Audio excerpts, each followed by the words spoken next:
سلطان ایوبی نے لکھا کہ اب جب کہ میں فلسطین کی دہلیز پر آ گیا ہوں اور میں نے فلسطین لیے بغیر واپس نہ جانے کا تہیہ کر لیا ہے، میں ضروری سمجھتا ہوں کہ آپ یعنی نور الدین زنگی غیر فوجی قیادت پر کڑی نظر رکھیں۔ امیر العلماء سے کہیں کہ وہ مساجد میں اور ہر جگہ اعلان کر دیں کہ سلطنت اسلامیہ کا صرف ایک خلیفہ ہے اور یہ بغداد کی خلافت ہے۔ ہر مسلمان پر اس واحد خلافت کی اطاعت فرض ہے، لیکن خطبے میں اور کسی مسجد میں خلیفہ کا نام نہ لیا جائے۔ عظیم نام صرف اللہ اور اس کے رسول صلی اللہ علیہ وآلہ وسلم کا ہے۔ یہ حکم بھی جاری کیا جائے کہ آئندہ جب خلیفہ یا کوئی حاکم کسی دورے یا معائنے کے لیے باہر نکلے گا تو اس کے محافظ دستے کے سوا کوئی جلوس اس کے ساتھ نہیں ہوگا اور لوگ راستے میں رک کر اور جھک جھک کر اسے سلام نہیں کریں گے۔ سلطان ایوبی نے سب سے اہم بات یہ لکھی کہ شیعہ سنی تفرقہ بڑھتا جا رہا ہے۔ فاطمی خلافت کی معزولی نے اس تفرقے میں اضافہ کر دیا ہے۔ یہ تفریق ختم ہونی چاہیے۔ بے شک خلافت اور حکومت سنی ہے، لیکن کسی سنی حاکم یا اہلکار کو یہ حق حاصل نہیں کہ وہ شیعوں کو اپنا غلام سمجھے۔ حکومت اور فوج میں شیعوں کو پوری نمائندگی دی جائے۔ اس قسم کی کچھ اور بھی انقلابی تجاویز تھیں جو سلطان ایوبی نے نور الدین زنگی کو بھیجی۔ مورخین اس پر متفق ہیں کہ زنگی نے ان پر فوری طور پر عمل کیا۔ اپنے ہاں بھی سلطان ایوبی نے شیعہ سنی تفرقہ پیار و محبت اور عقل و دانش سے مٹانا شروع کر دیا۔ کرک میں صلیبی سلطان ایوبی پر جوابی وار کرنے پر غور کر رہے تھے۔ ان کی مرکزی کمان نے قاصدوں کے ذریعے اپنی بکھری ہوئی فوج کو احکام بھیج دیے کہ مسلمانوں سے لڑنے کی کوشش نہ کریں بلکہ نکلنے کی ترتیب کریں تاکہ جوابی حملے کے لیے زیادہ سے زیادہ فوج بچ جائے۔ ان احکام کے ساتھ ہی انہوں نے 40 جانبازوں کا ایک گروہ تیار کر لیا جسے مظلوم مسلمانوں کے بحروپ میں شوبک میں داخل ہونا اور لڑکیوں کو وہاں سے نکالنا تھا۔ صلیبی حکمرانوں نے اس خیال سے کہ سلطان ایوبی مصر سے غیر حاضر ہیں وہاں اپنے تخریب کاروں میں اضافہ کرنے کا بھی فیصلہ کر لیا۔ وہ سوڈانیوں اور فاطمیوں کو جلد از جلد متحرک کر کے قاہرہ پر قبضہ کرنا چاہتے تھے۔ شوبک اور کرک کے درمیانی علاقے میں بہت خون بہ رہا تھا۔ وہ سارا علاقہ ہموار ریگستان نہیں تھا۔ کئی جگہوں پر مٹی اور ریتلی سیلوں کے ٹیلے تھے اور کہیں ریت کی گول گول ٹیکریاں تھیں جن میں کوئی داخل ہو جائے تو باہر نکلنے کا راستہ نہیں ملتا تھا۔ ایسے علاقوں میں صلیبی بھی مر رہے تھے اور سلطان ایوبی کے مجاہدین بھی۔ وہاں شوبک کے وہ عیسائی بھی مر رہے تھے جو مسلمانوں کے ڈر سے شہر سے کرک کی سمت بھاگ اٹھے تھے۔ فضا میں گدوں کے غول اڑ رہے تھے، ان کے پیٹ انسانی گوشت سے بھرے ہوئے تھے۔ صحرائی درندے لاشوں کو چیر پھاڑ رہے تھے اور مارکا آرائی کا یہ عالم تھا جیسے افق سے افق تک انسان ایک دوسرے کا کشت و خون کر رہے ہوں۔ اس وسیع ریگزار میں کہیں کہیں نخلستان بھی تھے جہاں پانی مل جاتا تھا۔ تھکے ہاری انسان، زخمی انسان اور پیاس کے مارے ہوئے وہاں جا جا کر گرتے تھے۔ عماد ہاشم سلطان ایوبی کی فوج کے ایک چھوٹے سے دستے کا کمانڈر تھا۔ وہ شامی باشندہ تھا، اسی لیے وہ اپنا نام عماد شامی بتایا کرتا تھا۔ صلیبیوں کے خلاف جو جذبہ ہر مسلمان سپاہی کے دل میں تھا وہ عماد شامی میں بھی تھا، لیکن اس کے جذبے میں انتقام کا قہر اور غضب زیادہ تھا۔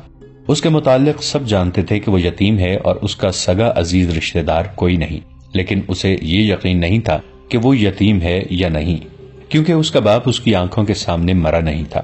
وہ 13-14 سال کی عمر میں گھر سے بھاگا تھا۔ اس وقت اس کا گھر شوبک میں تھا۔ اسے اچھی طرح یاد تھا کہ اس کے بچپن میں شوبک پر صلیبیوں کا قبضہ ہوا تھا اور انہوں نے مسلمانوں کا کشت و خون شروع کر دیا تھا۔ اس کا بچپن صلیبیوں کی دہشت میں گزرا تھا۔ اس نے مسلمان جنگی قیدی بھی دیکھے تھے جنہیں مار مار کر لایا جا رہا تھا، اور اس کے سامنے 2 قیدیوں کے سر کاٹ دیے گئے تھے کیونکہ وہ زخموں کی وجہ سے چل نہیں سکتے تھے۔ اس نے مسلمان گھروں سے لڑکیاں اغوا ہوتے دیکھی تھیں اور اس نے مسلمانوں کو بیگار میں جاتے بھی دیکھا تھا۔ شوبک کے مسلمان کہا کرتے تھے کہ جب شہر میں عیسائی مسلمانوں کو بلا وجہ پکڑ پکڑ کر کیمپ میں لے جانا شروع کر دیں اور ان کے گھروں پر حملے کرنے لگیں تو سمجھ لو انہیں مسلمانوں کے ہاتھوں کہیں شکست ہوئی ہے۔ عماد شامی کا گھر بھی محفوظ نہ رہا۔ اس کی ایک بہن تھی جس کی عمر 7-8 برس تھی۔ اسے وہ بہن یاد تھی، بہت خوبصورت اور گڑیا سی بچی تھی۔ گھر میں اس کا باپ تھا، ماں تھی اور ایک بڑا بھائی بھی تھا۔ ایک روز حماد کی گڑیا سی بہن باہر نکلی اور لاپتہ ہو گئی۔ باپ نے تلاش کی مگر کہیں نہ ملی۔ ایک مسلمان پڑوسی نے اسے بتایا کہ اسے عیسائی اٹھا کر لے گئے ہیں۔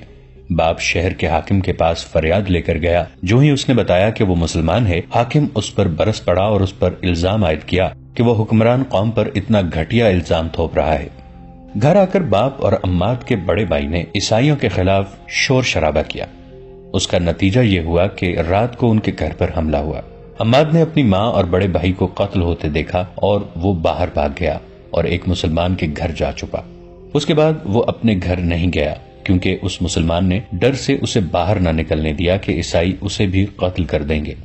تھوڑے دنوں بعد اس مسلمان نے اسے ایک اور آدمی کے حوالے کر دیا جو اسے چوری چھپے شہر سے باہر لے گیا۔ صبح کے وقت وہ ایک قافلے کے ساتھ جا رہا تھا۔ بہت دنوں کی مسافت کے بعد وہ شام پہنچا۔ وہاں اسے ایک امیر کبیر تاجر کے گھر نوکری مل گئی۔ اب اس کی یہی زندگی تھی کہ نوکری کرے اور زندہ رہے۔ وہ ذہنی طور پر بالغ اور بیدار ہو گیا۔ یہ انتقام کا جذبہ تھا۔ اس جذبے کے زیر اثر اسے فوجی اچھے لگتے تھے۔ اس نے تاجر کی نوکری چھوڑ کر کسی فوجی حاکم کے گھر نوکری کر لی۔ عماد نے اسے بتایا کہ اس پر کیا بیتی ہے اور یہ بھی بتایا کہ وہ فوج میں بھرتی ہونا چاہتا ہے۔ اس حاکم نے اس کی پرورش کی اور 16 سال کی عمر میں اسے شام کی فوج میں بھرتی کرا دیا۔ وہ انتقام کے لیے بےتاب تھا۔ اسے 3-4 معرکوں میں شریک ہونے کا موقع ملا جس میں اس کے جوہر سامنے آ گئے۔ 11-12 سال کے بعد اسے فوج کے ساتھ مصر روانہ کر دیا گیا جو نور الدین زنگی نے سلطان ایوبی کی مدد کے لیے بھیجی تھی۔ 2 سال مصر میں گزر گئے۔ پھر خدا نے اس کی یہ مراد بھی پوری کی کہ وہ شوبک پر حملہ کرنے والی فوج کے ساتھ گیا، لیکن اسے اس فوج میں رکھا گیا جسے ریگزار میں صلیبیوں کی فوج پر حملے کرنے تھے۔ وہاں وہ صلیبیوں کے لیے قہر بنا ہوا تھا۔ اس کا چھاپا مار سوار دستہ مشہور ہو گیا تھا۔ عماد شامی اپنے سواروں کو ساتھ لیے صحرا میں صلیبیوں کی مشک لیتا پھرتا اور بھیڑیوں اور چیتوں کی طرح ان پر جھپٹتا تھا، مگر اس کے سینے میں جو آگ لگی ہوئی تھی وہ سرد نہیں ہوئی تھی۔ 1 ماہ بعد اس کے دستے میں کل 4 سوار رہ گئے تھے، باقی سب شہید ہو گئے۔ ایک رات اس نے 4 سواروں سے صلیبیوں کے کم و بیش 50 افراد کے دستے پر حملہ کر دیا۔ وہ سارا دن چھپ چھپ کر اس کا پیچھا کرتا رہتا تھا۔ دن کے وقت وہ 4 سپاہیوں سے 50 سپاہیوں پر حملہ نہیں کر سکتا تھا۔ ان کے تعاقب میں وہ بہت دور نکل گیا۔ رات کو صلیبی رک گئے اور انہوں نے پڑاؤ کیا، لیکن بہت سے سنتری بیدار رکھے۔ عماد نے آدھی رات کے وقت گھوڑوں کو ایڑ لگائی اور سوئے ہوئے صلیبیوں کے درمیان سے اس طرح گزرا کہ برچھی سے دائیں بائیں وار کرتا گیا۔ اس کے 4 جانبازوں کا بھی یہی انداز تھا۔ انہیں جو ہلتی چیز نظر آئی اس پر برچھیوں یا تلواروں کے وار کرتے اندھیرے میں غائب ہو گئے۔ کئی سوئے ہوئے صلیبی ان کے گھوڑوں تلے روندے گئے۔ سنتریوں نے تاریکی میں تیر چلائے جو خطا گئے۔ آگے جا کر حماد نے اپنے جانباز سواروں کو روکا اور انہیں وہاں سے آہستہ آہستہ پیچھے لایا۔ اس نے یہ بھی نہ سوچا کہ دشمن بیدار ہو چکا ہے۔ وہ گھڑ سواروں کو پھر قریب لے گیا اور ایڑ لگانے کا حکم دے دیا۔ اندھیرے میں اسے سائے سے گھومتے پھرتے نظر آ رہے تھے۔ 5 گھوڑے سرپٹ دوڑتے ان کے درمیان سے گزرے، مگر اب وہ دشمن پر وار کر کے آگے گئے تو وہ 5 کی بجائے 3 تھے۔ 2 کو صلیبی تیر اندازوں نے گرا لیا تھا۔ عماد کا خون اور زیادہ جوش میں آ گیا۔ اس نے اپنے مجاہدوں سے کہا، ابھی انتقام لیں گے۔ یہ اس کی حماقت تھی۔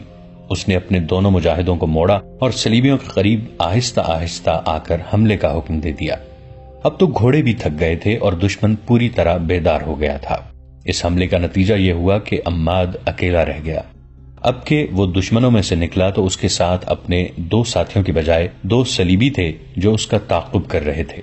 اندھیرے میں اس نے انہیں ان کی للکار سے پہچانا، ورنہ وہ انہیں اپنے ساتھی سمجھ رہا تھا۔ وہ اس کے سر پر پہنچ گئے۔ انہوں نے اس پر تلواروں سے حملہ کیا۔ اس کے پاس لمبی برچھی تھی۔ دوڑتے گھوڑے سے اس نے دونوں کا مقابلہ کیا۔ گھوڑا گھما گھما کر آمنے سامنے آ کر مارکا لڑا۔ لڑائی خاصی لمبی ہو گئی اور وہ دور ہٹتے چلے گئے۔ آخر عماد نے دونوں صلیبیوں کو مار لیا اور دونوں کے گھوڑے شوبک بھیجنے کے لیے پکڑ لیے۔ ان کی تلواریں بھی لے لی، مگر اسے یہ خیال نہ رہا کہ کہاں تک جا پہنچنا ہے۔ اس نے گھوڑے کو اور اپنے آپ کو آرام دینے کے لیے ایک جگہ قیام کیا، لیکن وہ سونے سے ڈرتا تھا کیونکہ کسی بھی وقت اور کہیں بھی وہ دشمن کے نرغے میں آ سکتا تھا۔ اس نے رات جاگتے گزار دی۔ ستارے دیکھ کر اس نے یہ معلوم کر لیا کہ شوبک کس طرف اور کرک کس طرف ہے، اور اسے صحرا میں کون سی جگہ جانا ہے جہاں اسے اپنا کوئی دستہ مل جائے۔ صبح ہوتے ہی وہ چل پڑا۔ وہ صحرا میں جانا پڑا تھا۔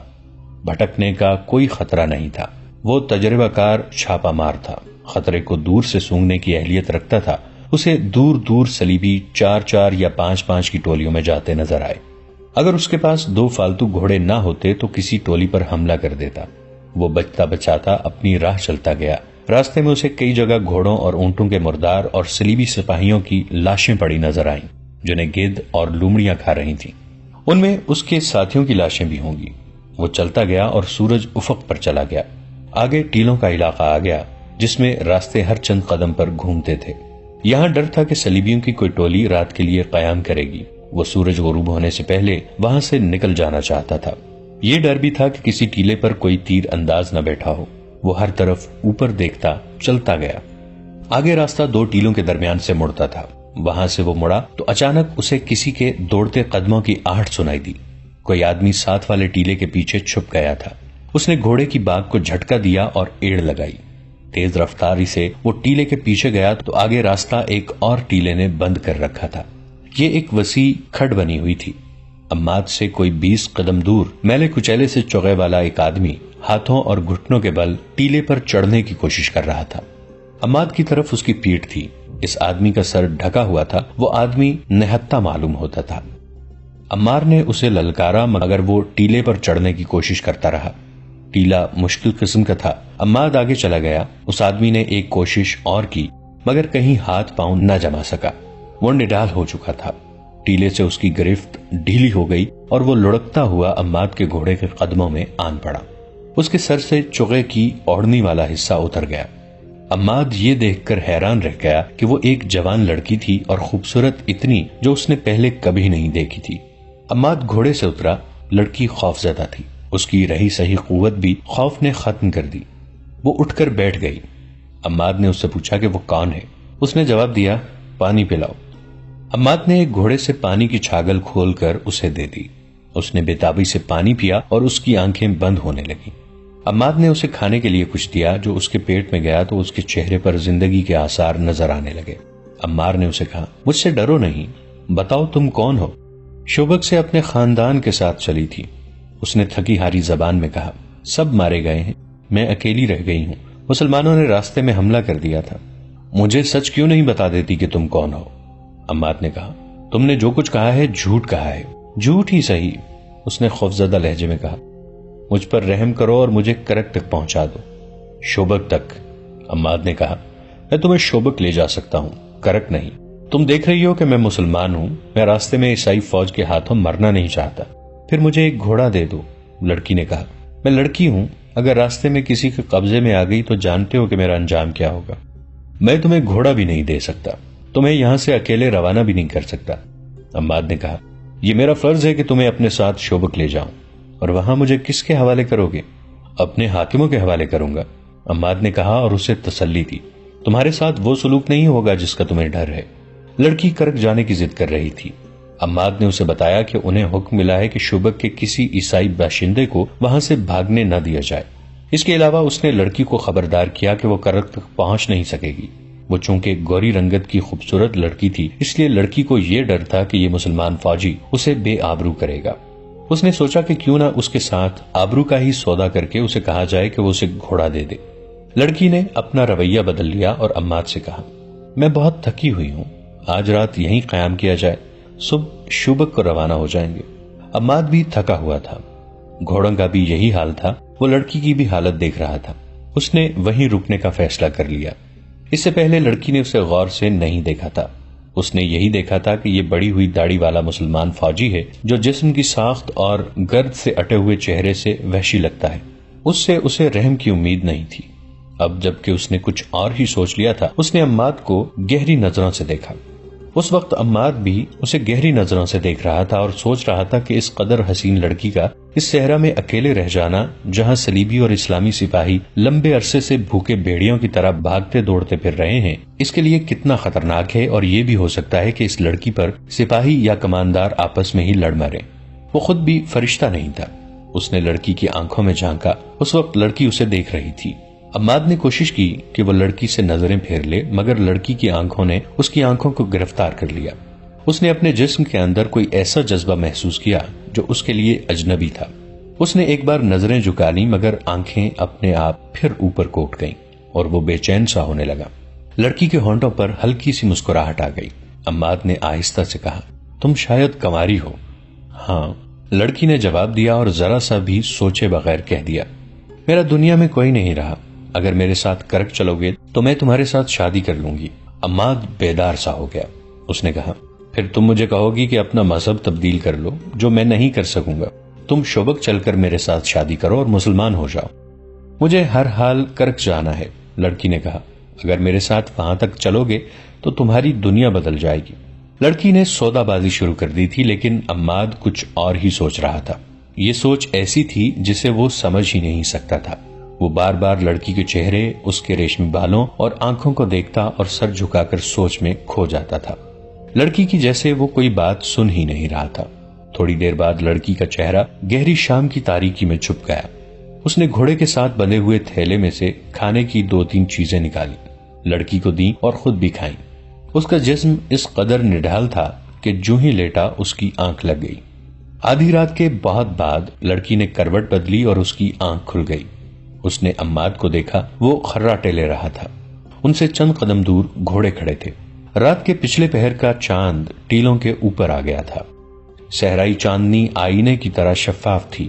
لڑکی نے گھوڑوں کو دیکھا۔ عماد کو اتنا ہوش بھی نہ تھا کہ سونے سے پہلے گھوڑوں کی زینے اتار دیتا۔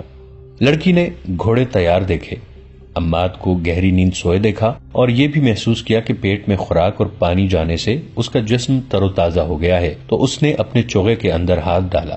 جب اس کا ہاتھ باہر آیا تو اس کی اتنی دلکش انگلیوں نے ایک خنجر کو مضبوطی سے پکڑ رکھا تھا۔ چاندنی میں اسے عماد کا چہرہ نظر آ رہا تھا۔ وہ تو بے ہوشی کی نیند سویا ہوا تھا۔ لڑکی نے چاندنی میں چمکتے ہوئے خنجر کو دیکھا اور ایک بار پھر عماد کے چہرے پر نظر ڈالی۔ عماد آہستہ سے کچھ بڑبڑایا۔ وہ نیند میں بول رہا تھا۔ لڑکی یہی سمجھ سکی کہ وہ گھر والوں کو یاد کر رہا ہے۔ لڑکی نے عماد کے سینے کو غور سے دیکھا اور اندازہ کیا کہ اس کا دل کہاں ہے۔ وہ ایک سے دوسرا وار نہیں کرنا چاہتی تھی۔ یہ وار دل پر ہونا چاہیے تھا تاکہ عماد فوراً مر جائے، ورنہ وہ مرتے مرتے بھی اسے مار ڈالے گا۔ لڑکی نے خنجر کو اور زیادہ مضبوطی سے پکڑ لیا اور گھوڑوں کو دیکھا۔ اس نے دل ہی دل میں پورا عمل دہرایا۔ وہ خنجر دل میں اتار دے گی اور بھاگ کر ایک گھوڑے پر سوار ہو جائے گی اور گھوڑے کو ایڑ لگا دے گی۔ وہ سپاہی نہیں تھی، ورنہ وہ بلا سوچے سمجھے خنجر مار کر عماد کو ختم کر دیتی۔ یہی وجہ کافی تھی کہ عماد مسلمان ہے اور اس کا دشمن، مگر وہ بار بار عمار کے چہرے پر نظریں گاڑ لیتی اور جب اسے قتل کرنے کے لیے خنجر کو مضبوطی سے پکڑتی تھی تو اس کا دل دھڑکنے لگتا تھا۔ عماد ایک بار پھر بڑبڑایا، اب کہ اس کے الفاظ ذرا صاف تھے۔ وہ خواب میں اپنے گھر پہنچا ہوا تھا۔ اس نے ماں کا نام لیا، بہن کو بھی یاد کیا اور کچھ ایسے الفاظ کہے جیسے انہیں قتل کر دیا گیا اور عماد قاتلوں کو ڈھونڈ رہا تھا۔ کوئی احساس یا جذبہ لڑکی کا ہاتھ روک رہا تھا۔ خوف بھی ہو سکتا تھا، یہ قتل نہ کرنے کا جذبہ بھی ہو سکتا تھا۔ لڑکی بے چین ہو گئی۔ اس نے یہ ارادہ کیا کہ قتل نہ کرے، آہستہ سے اٹھے، گھوڑے پر بیٹھے اور آہستہ آہستہ اس کھڈے سے نکل جائے۔ وہ اٹھی اور خنجر ہاتھ میں لیے گھوڑے کی طرف چل پڑی، مگر ریت نے اس کے پاؤں جکڑ لیے۔ اس نے رک کر عماد کو دیکھا تو اچانک اس کے ذہن میں یہ خیال آیا کہ اس مرد نے اتنی بھی پرواہ نہیں کی کہ اسے ایک جوان لڑکی تنہائی میں مل گئی ہے، اور اس نے یہ بھی نہیں سوچا کہ یہ لڑکی عیسائی ہے جو اسے سوتے میں قتل کر سکتی ہے، اور اس نے گھوڑے کی زینے بھی نہیں اتاری اور اس نے اپنی برچی اور تلوار بھی احتیاط سے نہیں رکھی۔ کیوں؟ کیا اسے مجھ پر بھروسہ تھا؟ کیا یہ اتنا ہی بے حس ہے کہ میری جوانی اس کے اندر کوئی جذبہ بیدار نہیں کر سکی؟ اسے ایسے محسوس ہونے لگا جیسے اس آدمی نے اسے گھوڑے سے زیادہ قیمتی نہیں سمجھا۔ وہ آہستہ آہستہ ایک گھوڑے تک پہنچی۔ گھوڑا ہنہنایا۔ لڑکی نے گھبرا کر عماد کو دیکھا۔ گھوڑے کی آواز پر بھی اس کی آنکھ نہ کھلی۔ وہ 3 گھوڑوں کی اوٹ میں کھڑی ایک گھوڑے پر سوار ہونے کا ارادہ کر رہی تھی کہ اسے اپنے عقب سے آواز سنائی دی۔ کون ہو تم؟ لڑکی نے چونک کر پیچھے دیکھا۔ ایک آدمی نے منہ سے وسل بجائی اور کہا، ہماری یہ قسمت۔ وہ 2 تھے۔ دوسرا ہنسا۔ لڑکی زبان سے پہچان گئی کہ یہ صلیبی ہیں۔ ایک نے لڑکی کو بازو سے پکڑا اور اپنی طرف کھینچا۔ لڑکی نے کہا، میں صلیبی ہوں۔ دونوں آدمی ہنس پڑے اور ایک نے کہا، پھر تم سالم ہماری ہو۔